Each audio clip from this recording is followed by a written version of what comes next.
There's so many Americans that just walk through the aisles of their grocery stores, that look at their mortgages and see the pothole in front of their streets, and they go, I've been left behind.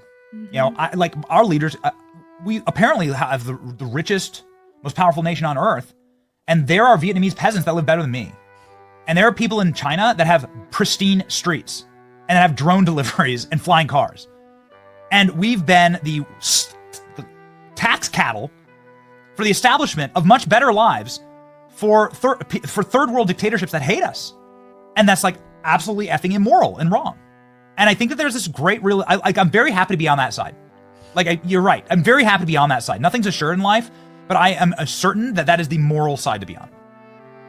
Yeah, there's something like really horrifying that happened, which is that our economy over the last 60 years was an upward transfer of wealth from the hardest working Americans in the heartland into the pockets of the top 10%, the over-credentialed college elites in the knowledge industry and in the professions, who now control over 60% of the GDP. And it's so funny because they love to rail against the billionaires.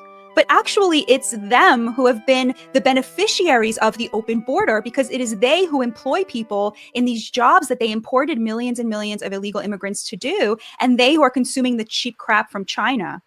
And so we had this upward transfer of wealth. You know, in the 70s, the largest share of the wealth in this country was in the middle class. And that was a direct result of the fact that 25% of our GDP was in manufacturing. Manufacturing pays an average of $100,000 a year today. That is a solidly middle-class wage that can ensure a working-class person the American dream.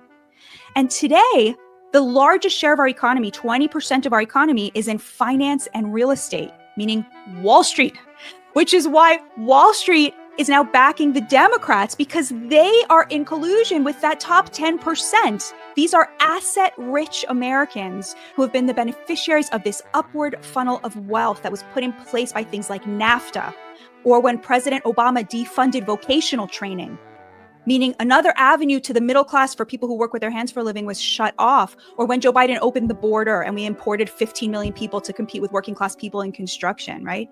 So all of this put money in the pockets of the elites, which is of course why Wall Street is trying to collapse the economy. They are trying to short President Trump's agenda. They are betting against Trump and against the working class and betting for China that China is going to win. It is so disgusting. I mean, we do not hate these people enough. They love a situation in which our greatest adversary was able to export a pandemic, and then we literally relied on them for the pharmaceuticals and the protective gear to protect ourselves, where our greatest adversary is literally the only people left making the very ships we would need if it came to it to fight them, where they control the exact place where every semiconductor now comes from.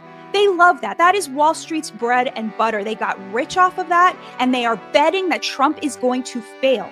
And we just have to hold that line, Benny. Hold the line.